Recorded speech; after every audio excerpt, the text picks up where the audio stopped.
Hello नमस्कार साथियों, योद्धा पाठशाला 2.0 पर आप सभी का स्वागत करता हूं। दोस्तों, यहां पर मैं आज बिहार पुलिस का सेट लेकर आया हूं। ये वही बिहार पुलिस जो 2025 में एग्ज़ाम होने वाला है। 19,838 पोस्ट के साथ ये वैकेंसी आया हुआ था। ये उसी पोस्ट के लिए है और यहाँ पर सारे हम लोग VVI प्रश्न को ही देखेंगे। 100 प्रश्नों का ये संग्रह है। पूरा 100 प्रश्न का टारगेट यहाँ पर किया गया है। संभावित प्रश्न है जो कि एग्ज़ाम में पूछे जाने की काफ़ी संभावना है। तो चलिए वीडियो को स्टार्ट करते हैं। व्याख्या सहित मैं यहाँ पर सारा आपको उत्तर देता चला जाऊँगा। तो दोस्तों, यहाँ पर हमारा पहला प्रश्न है कि गोंडवाना लैंड के टूटने का क्रम प्रारंभ है। गोंडवाना लैंड, तो ये जुरेसिक युग का हो जाएगा। ऑप्शन बी इसका बिल्कुल सही आंसर हो जाएगा। यहाँ पर जुरेसिक युग का बात करें तो यहाँ पर डायनासोर का युग भी कहा जाता है। डायनासोर का युग कहा जाता है जुरेसिक युग को। हमारा अगला प्रश्न है कि उत्तर प्रदेश का इटावा नगर किस नदी पर तट पर स्थित है? किस नदी के तट पर स्थित है उत्तर प्रदेश का इटावा नगर? तो ये उत्तर प्रदेश का इटावा नगर ये यमुना नदी के तट पर हो जाएगा और यमुना नदी के तट पर ये स्थित है उत्तर प्रदेश का इटावा नगर। दोस्तों, 3 नंबर यहाँ पर प्रश्न बोल रहा है, देश में मैंग्रोव वनस्पति का क्षेत्रफल कुल क्षेत्रफल का कितना प्रतिशत है?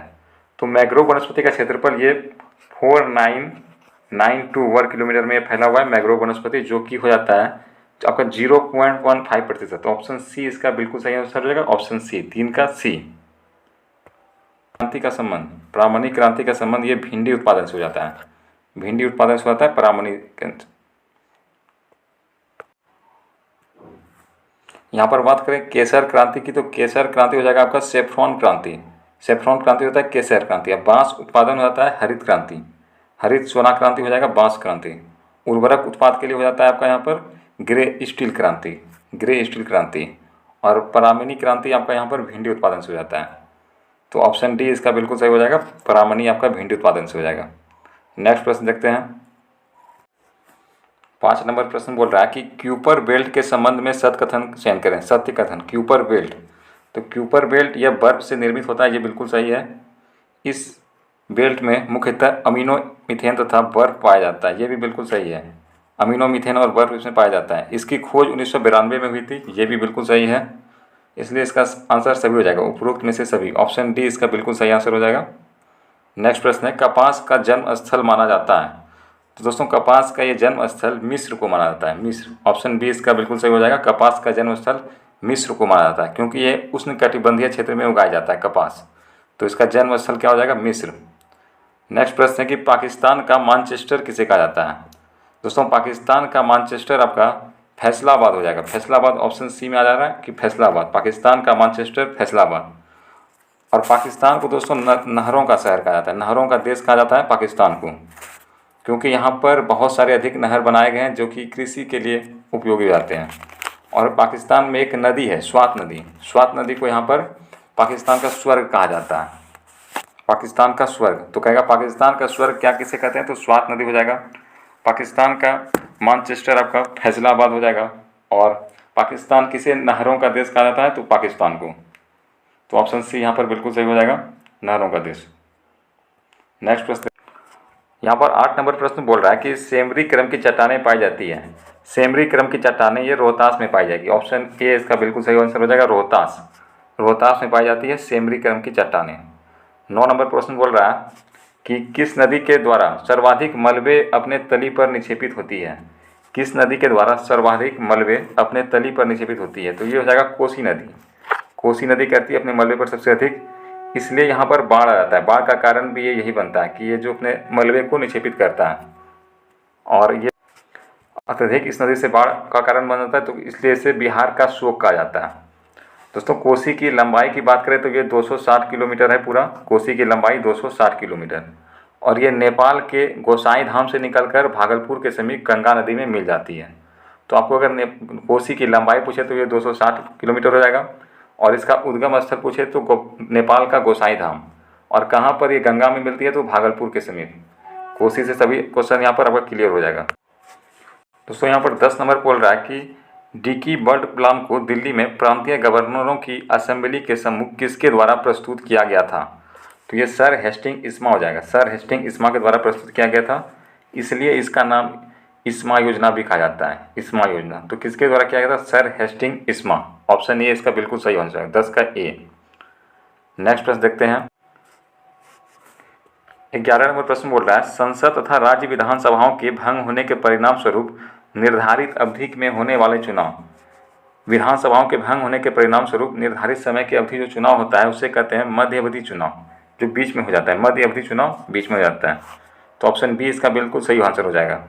दोस्तों यहाँ पर आम चुनाव की बात करें तो आम चुनाव प्रत्येक 5 वर्षों पर किया जाता है, 5 ईयर में। आम चुनाव 5 साल में होगा।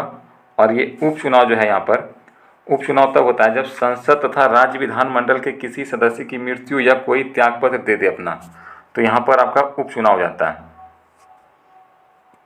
नेक्स्ट प्रश्न देख रहे हैं।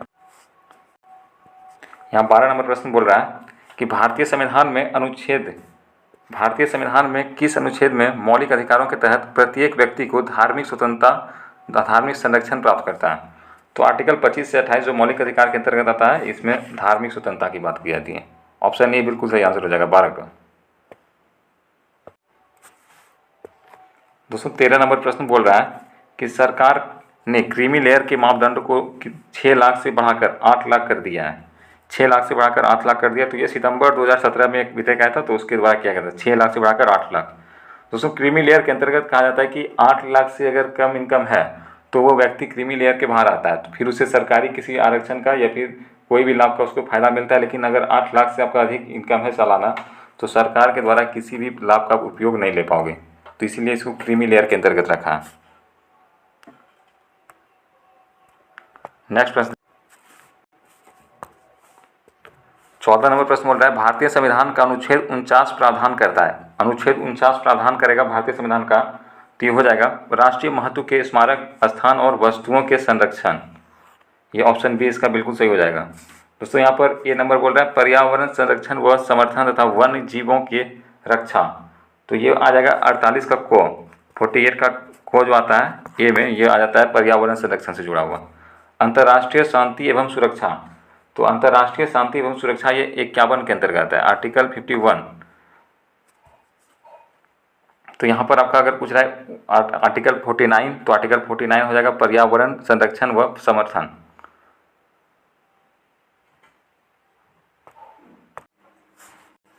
पंद्रह नंबर प्रश्न बोल रहा है कि यहाँ पर राष्ट्रपति के चुनाव के लिए कुल डाले गए मतों का कितना प्राप्त नहीं होने पर जमानत राशि जब्त हो जाती है?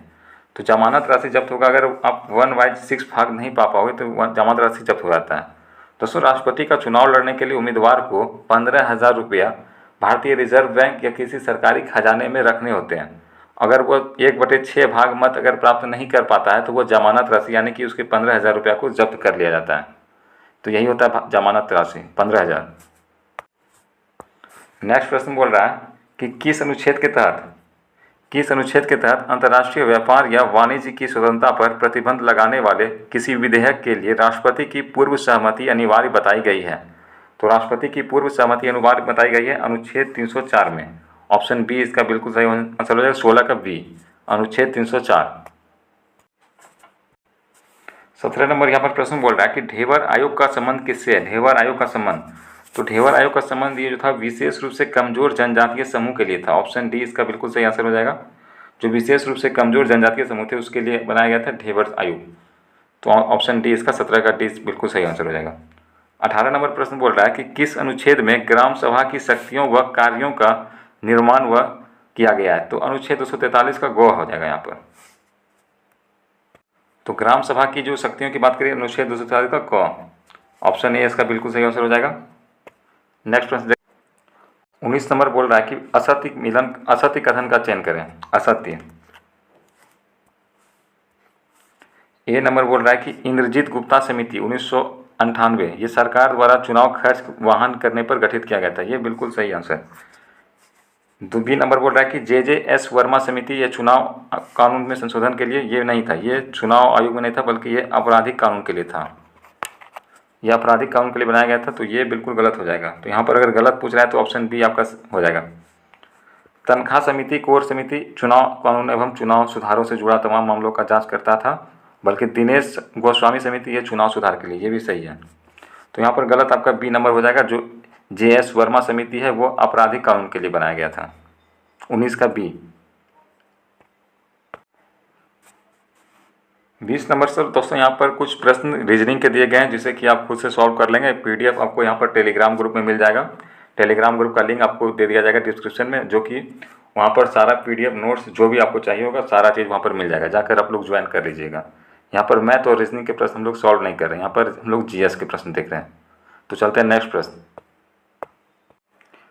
25 नंबर यहाँ पर बोल रहा है कि भारत में साख निर्धारण के संबंध में क्रिसियल का स्थापना कब किया गया था। तो क्रिसियल की स्थापना यहाँ पर भारत में किया गया था, ऑप्शन बी हो जाएगा इसका, 1987 में किया गया था। 1987 में इसका स्थापना किया, और जबकि 1988 में यह प्रारंभ हुआ था। 87 में इसकी स्थापना, 1988 में यह प्रारंभ किया गया था। बी। अगला प्रश्न बोल रहा है कि GST परिषद केंद्र और राज्य से मिलाकर कुल कितने सदस्यों की संख्या है। तो केंद्र और राज्य से मिलाकर यहाँ पर 33 संख्या है, जिसमें कि आपका 2 हो जाएगा केंद्र से और 31 आपका राज्य से हो जाएगा, कुल हो गया 33। तो GST परिषद के केंद्र और राज्य से मिलाकर हो जाएगा टोटल 33 सदस्य। नेक्स्ट प्रश्न बोल रहा है कि राजकोषीय घाटे की अवधारणा को किस समिति ने प्रस्तुत किया था। तो राजकोषीय घाटे का जो अवधारणा दिया था ये सुखमय चक्रवर्ती समिति, ऑप्शन ए इसका बिल्कुल सही आंसर हो जाएगा। और राजकोषीय घाटा निकालते कैसे हैं, तो कुल व्यय में कुल राजस्व को अगर आप घटा देंगे तो वो राजस्व घाटा निकल जाएगा आपका, राजकोषीय घाटा। तो आंसर ए उसका बिल्कुल सही हो जाएगा, 27 का ए। 28 बोल रहा है कि स्वामित्व योजना प्रारंभ की गई थी। तो स्वामित्व योजना, तो दोस्तों स्वामित्व योजना यहाँ पर आपका 2021 हो जाएगा। 2021 को प्रारंभ किया गया, 24 अप्रैल 2021, ऑप्शन ए इसका बिल्कुल सही आंसर हो जाएगा। यहाँ पंचायती राज दिवस के अवसर पर इस योजना का रखा गया था उद्देश्य, और यहाँ पर था कि संपत्ति संबंधी विवादों को कम करना था, इसलिए ये स्वामित्व योजना लाया था, जो कि 24 अप्रैल 2021, ऑप्शन ए इसका बिल्कुल सही आंसर हो जाएगा। ऑपरेशन फ्लड अथवा ऑपरेशन श्वेत क्रांति, 29 नंबर प्रश्न बोल रहा है कि ऑपरेशन फ्लड अथवा ऑपरेशन श्वेत क्रांति किस पंचवर्षीय योजना की देन है। तो ऑपरेशन फ्लड और ऑपरेशन श्वेत ये चौथी पंचवर्षीय योजना था, जो 1970 में किया गया था शुरू, ऑपरेशन फ्लड। और ये किससे था, तो ये डेयरी विकास के जुड़ा हुआ था, डेयरी विकास, दूध का उत्पादन, इसका संबंध था दूध उत्पादन से।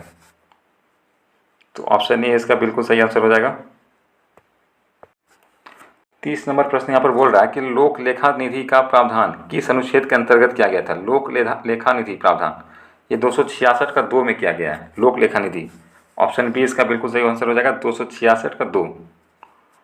नेक्स्ट प्रश्न है कि जेंडर बजटिंग का सबसे पहला प्रयोग किस देश में किया गया था। जेंडर बजटिंग का प्रयोग, सबसे पहला प्रयोग आपका ऑस्ट्रेलिया में किया गया था। ये कब किया गया था, तो 1982, 1982। ए नंबर इसका बिल्कुल सही आंसर हो जाएगा, 31 का ए। दोस्तों नेक्स्ट प्रश्न है 32 है कि आज़ादी से लेकर अब तक भारत में भारतीय रुपये का कितनी बार अवमूल्यन हुआ है, भारतीय रुपये का। तो ये भारतीय रुपये का अभी तक 3 बार हो चुका है अवमूल्यन, आज़ादी से लेकर अब तक 3 बार हो चुका है। नेक्स्ट है कि ये सभी मैथ के प्रश्न यहाँ पर हैं। मैथ के प्रश्न आप लोग खुद से सॉल्व कर लेंगे, आपको PDF मिल जाएगा, आप लोग वहाँ पर टेलीग्राम से जुड़कर PDF प्राप्त करेंगे और ये खुद से सॉल्व करें। यहाँ पर हम लोग GS के प्रश्न को सारा देख रहे हैं। यहाँ पर 43 नंबर प्रश्न बोल रहा है कि विशिष्ट ऊष्मा का मान सर्वाधिक होगा। तो विशिष्ट ऊष्मा का सर्वाधिक मान होगा आपका पानी में। विशिष्ट ऊष्मा का सर्वाधिक मान किसमें होगा, पानी में। यहाँ पर अगर ऑप्शन में देखें तो सबसे कम किसमें है, तो सबसे कम आपका तारपीन के तेल में हो जाएगा। तो यहाँ पूछ रहा है सर्वाधिक, तो सर्वाधिक पानी, ऑप्शन ए इसका बिल्कुल सही आंसर हो जाएगा। नेक्स्ट प्रश्न 44 नंबर प्रश्न बोल रहा है सर्वप्रथम किसने प्रकाश का वेग ज्ञात किया था। सर्वप्रथम प्रकाश का वेग ज्ञात किया था रोमर ने, ऑप्शन डी इसका बिल्कुल सही आंसर हो जाएगा, रोमर। दोस्तों नेक्स्ट प्रश्न बोल रहा है विशिष्ट चालकता की SI इकाई है। तो विशिष्ट चालकता की SI इकाई आपका ओम प्रति मीटर, ये भी सही है, मोहोमीटर, सीमोमीटर, ये बिल्कुल तीनों सही है। विशिष्ट चालकता की SI इकाई ये तीनों होती है, तो प्रूफ सभी इसका हो जाएगा, ऑप्शन डी बिल्कुल सही आंसर हो जाएगा, ऑप्शन डी। 46 नंबर प्रश्न बोल रहा है कि प्रति चुंबकीय पदार्थ है। तो प्रति चुंबकीय पदार्थ जो यहाँ पर हो जाएगा, ऑप्शन ए हो जाएगा, एंटीमनी। 46 का ए हो जाएगा, एंटीमनी है प्रति चुंबकीय पदार्थ। नेक्स्ट प्रश्न यहाँ पर बोल रहा है एक्स किरणों का पता लगाने के लिए हम किस प्रकाश का प्रयोग करते हैं। एक्स किरण का प्रयोग पता लगाने के लिए यहाँ पर बेरियम, प्लेटिनो और साइनाइड का प्रयोग करेंगे एक्स किरण का पता लगाने। ऑप्शन सी इसका बिल्कुल सही हो जाएगा, 47 का सी। नेक्स्ट प्रश्न 48 नंबर प्रश्न बोल रहा है कि भारतीय राष्ट्रीय संघ का नाम बदलकर किसके सुझाव पर भारतीय राष्ट्रीय कांग्रेस कर दिया गया था। तो भारतीय राष्ट्रीय कांग्रेस किया गया था दादा भाई नौरोजी के नाम पर बदलकर, दादा भाई नौरोजी के सुझाव पर ही इसका नाम बदल के भारतीय राष्ट्रीय कांग्रेस कर दिया था। भारतीय राष्ट्रीय कांग्रेस की स्थापना कब हुई थी? 1885। उस समय आपका वायसराय कौन था? तो लॉर्ड डफरिन, वायसराय था लॉर्ड डफरिन।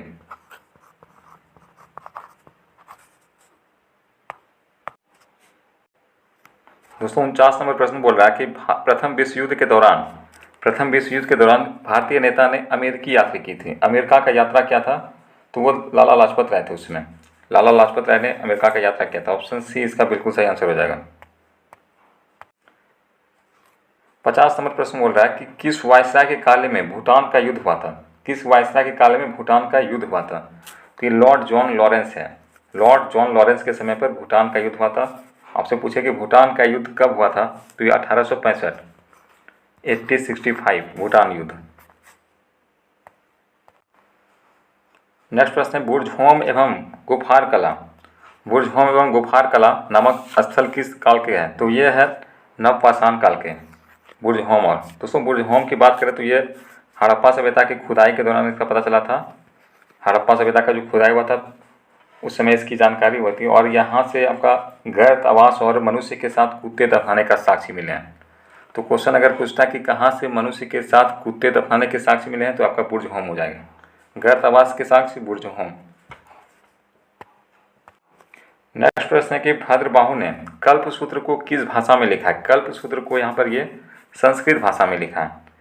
भद्रबाहु ने कल्पसूत्र को संस्कृत भाषा में लिखा है। इसमें क्या लिखा है? जैन तीर्थंकरों का जीवन चरित्र है। इसमें जीवन चरित्र लिखा है जैन तीर्थंकरों का। यहाँ पर 53 नंबर प्रश्न बोल रहा है कि चोलकालीन मुद्रा नियमन से संबंधित समिति को कहते हैं चोलकालीन मुद्रा से। तो ये पोन वारियम हो जाएगा इसका सही आंसर। ऑप्शन सी बिल्कुल सही आंसर हो जाएगा इसका। 54 नंबर प्रश्न बोल रहा है कि गजनी वंश का संस्थापक अल्पगीन प्रारंभ में था। तो ये अल्पगीन जो था ये प्रारंभ में ये एक दास था अल्पगीन। तो किसका दास था? तो ये मलिक अंबर यानी कि अब्दुल मलिक का दास था अल्पगीन। तो एक यहाँ पर तुर्क दास हो जाएगा। ऑप्शन ए दास यानी कि किसी का सेवक। किसका सेवक था? तो अब्दुल मलिक का सेवक था। 54 का 1 हो जाएगा यहाँ पर। 55 नंबर यहाँ पर प्रश्न बोल रहा है कि अकबर द्वारा पराजित मालवा के शासक बाज बहादुर और उसकी पत्नी रूपमती की समाधि कहाँ है? तो इसका समाधि स्थल हो जाएगा उज्जैन। ऑप्शन बी हो जाएगा इसका बिल्कुल सही आंसर हो जाएगा उज्जैन। दोस्तों बाज बहादुर नामक के जो मालवा का युद्ध हुआ था एक बाज बहादुर का अकबर की सेना से, तो अकबर की सेना से ये पराजित हो गए थे बाज बहादुर। उसी समय इनकी पत्नी ने जो था रूपमती देवी जिसका नाम था, वो अपने सतीत्व की रक्षा करने के लिए जहर खा के उसने अपनी जान को त्याग दिया था, प्राण त्याग दिया था। तो उन्हीं का ये समाधि स्थल बनाया है उज्जैन में। ऑप्शन बी इसका बिल्कुल सही आंसर हो जाएगा। यहाँ पर नेक्स्ट सुमेलित करने वाला प्रश्न 56 नंबर बोल रहा है कि बिहार के व्यक्तित्व और विशेषज्ञ में सुमेलित कीजिए। तो 1 नंबर है महाश्वेत कुमार। तो महाश्वेत कुमार कौन थे? ये बौद्धकालीन वैद्य थे। ये बौद्धकालीन वैद्य थे। बी हो जाएगा 1 का बी। और फिर वाचस्पति मिश्र की बात करें तो वाचस्पति मिश्र आपका भाषिकर था, भाषिकार। 2 का ए हो जाएगा। और फिर है वरुचन आपका यहाँ पर नालंदा विश्वविद्यालय के आचार्य थे। तो यहाँ पर आपका हो जाता है सी नंबर ऑप्शन हो जाएगा BAC। सी नंबर बिल्कुल सही आंसर होगा 56 का। चलिए नेक्स्ट प्रश्न देखते हैं। 57 नंबर प्रश्न यहाँ पर बोल रहा है कि प्रार्थना समाज के संस्थापक कौन थे? प्रार्थना समाज के संस्थापक यहाँ पर हो जाएगा महादेव गोविंद रनाडे। और प्रार्थना समाज की स्थापना कब की गई थी? तो ये 1867, 1867 प्रार्थना समाज के संस्थापक माना जाता है यहाँ पर आत्माराम पांडुरंग और महादेव गोविंद रनाडे दोनों को। 58 नंबर प्रश्न यहाँ पर बोल रहा है फ्रांस की राजक्रांति के समय फ्रांस की मुद्रा क्या थी? तो फ्रांस की राजक्रांति के समय जो फ्रांस की मुद्रा थी वो लिब्रे थी। ऑप्शन सी हो जाएगा यहाँ पर, वहाँ पर लिब्रे था। ये टेले जो होता है, ये टेले एक प्रकार का भूमिकर है। टेले क्या है? भूमिकर। और यहाँ पर है जो तीथे, ये तीथे हो जाएगा धार्मिक कर। ये धार्मिक कर है। और यहीं पर अगर पाउंड अगर बोले तो ये कोई प्रकार का कर नहीं है, ये एक वस्तु का भार मापने की इकाई है पाउंड। तो इसका सही आंसर क्या हो जाएगा? सी, ऑप्शन सी लिब्रे। दोस्तों यहाँ पर 59 नंबर प्रश्न बोल रहा है कि नेपोलियन के पिता का नाम क्या था। तो नेपोलियन के पिता का नाम था कार्ले बोनापार्ट। ऑप्शन ए बिल्कुल सही आंसर हो जाएगा, कार्ले बोनापार्ट नेपोलियन के पिता। 59। यहाँ पर कुछ प्रश्न इंग्लिश के हैं जिसको हम लोग स्किप अभी कर रहे हैं, इंग्लिश हिंदी को स्किप कर रहे हैं। देखते हैं नेक्स्ट जीएस।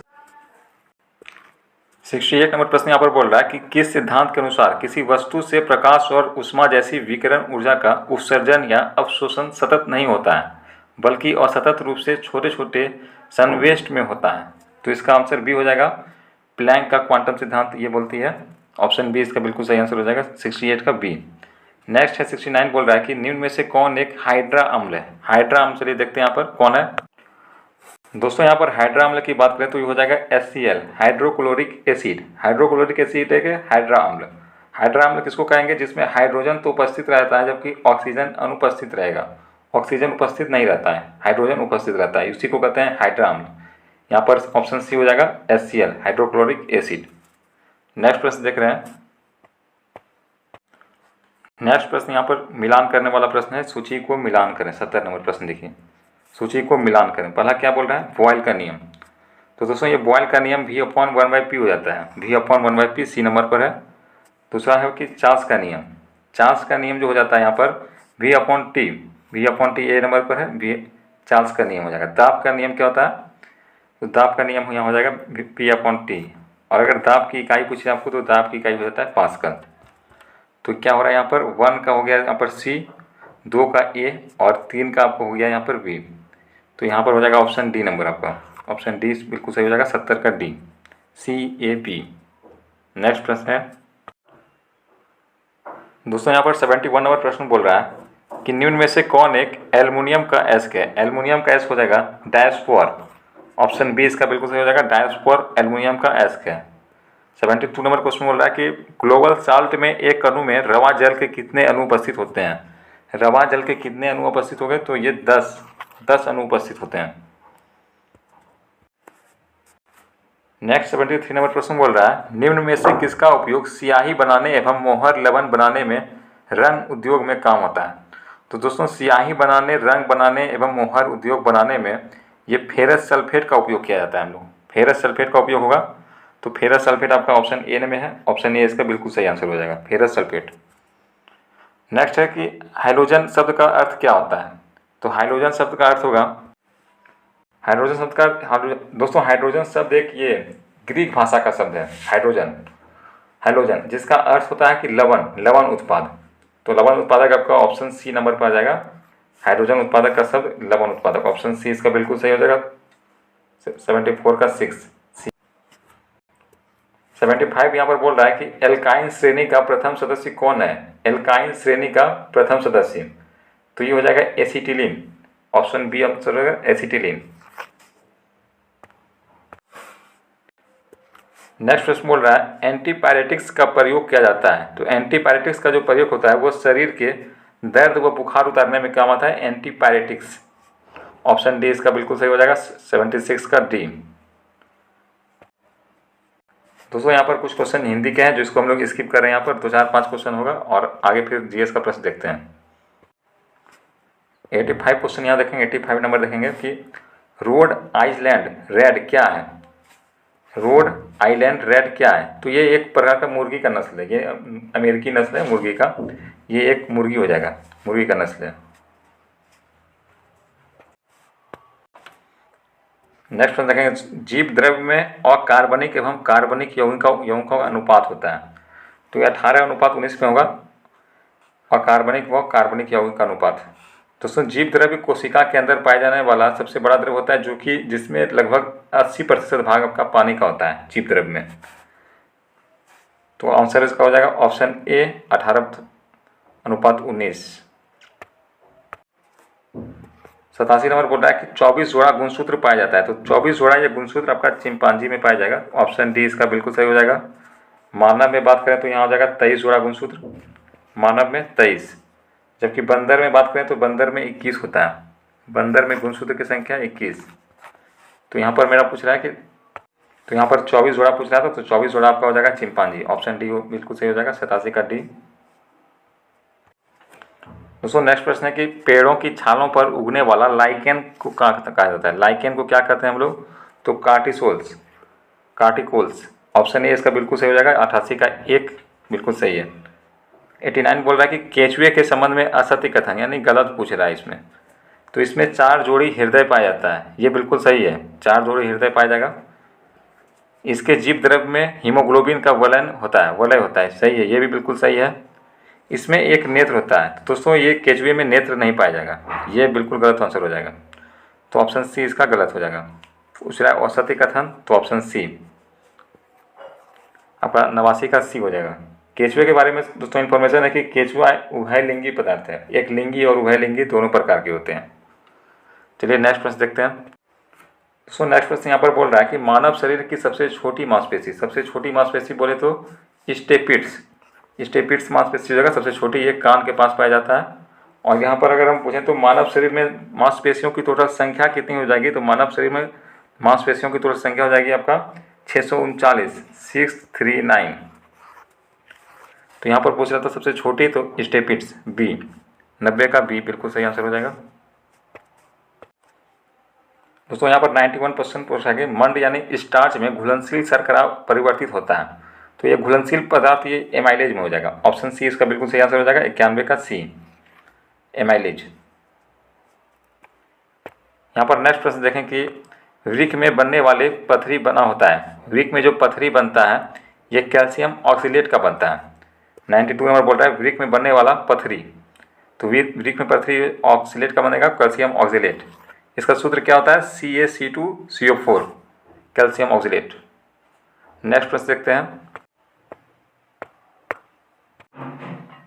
नेक्स्ट 93 नंबर प्रश्न बोल रहा है कि राष्ट्रीय पोषण एवं अनुसंधान स्थित है। राष्ट्रीय पोषण एवं अनुसंधान स्थित कहाँ पर है? तो राष्ट्रीय पोषण एवं अनुसंधान हो जाएगा आपका हैदराबाद। ऑप्शन ए इसका बिल्कुल सही आंसर हो जाएगा, हैदराबाद। और मैसूर की बात करें तो यहाँ पर मैसूर राष्ट्रीय केंद्रीय खाद्य एवं प्रौद्योगिकी संस्थान है मैसूर में। और लखनऊ में यहाँ बात करें तो लखनऊ हो जाएगा केंद्रीय औषधि अनुसंधान लखनऊ। तो यहाँ पर पूछ रहा था राष्ट्रीय पोषण अनुसंधान, तो ये हो जाएगा हैदराबाद। ऑप्शन ए हो जाएगा 93 का ऑप्शन ए। नेक्स्ट प्रश्न, पानी में अधिक आर्सेनिक। 94 नंबर प्रश्न बोल रहा है पानी में अधिक आर्सेनिक विष के कारण कौन सी बीमारी होती है? तो पानी में अधिक आर्सेनिक हो जाएगा तो ये केराटोसिस हो जाएगा। केराटोसिस है ऑप्शन सी नंबर पर। ऑप्शन सी इसका बिल्कुल सही हो जाएगा, 94 का सी। 95 बोल रहा है कि 1 ग्राम वसा में ऊर्जा उत्पन्न होता है। तो 1 ग्राम वसा में ऊर्जा जो उत्पन्न होगा वो 9.3 कैलोरी हो जाएगा, 9.3 कैलोरी। ऑप्शन ए, 95 का ऑप्शन ए। नेक्स्ट देखते हैं, केंद्रीय बजट 2023-24 के अनुसार, केंद्रीय बजट 2023-24 के अनुसार चालू वित्त वर्ष में भारत की आर्थिक विकास दर रहने का अनुमान है। तो आर्थिक विकास दर यहाँ पर 7% रहने का अनुमान है। ऑप्शन ए इसका बिल्कुल सही आंसर हो जाएगा।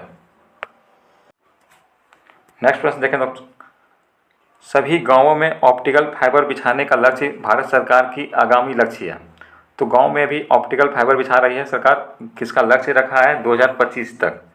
2025 तक ऑप्टिकल फाइबर बैठा देगा। ऑप्टिकल फाइबर दोस्तों पूर्ण आंतरिक परावर्तन के सिद्धांत पर कार्य करता है तथा इसका उपयोग हम लोग दूर संचार में करते हैं। ऑप्टिकल फाइबर का उपयोग कहाँ करेंगे? दूर संचार में। ये किस सिद्धांत पर कार्य करता है? तो ये पूर्ण आंतरिक परावर्तन के सिद्धांत पर कार्य करेगा।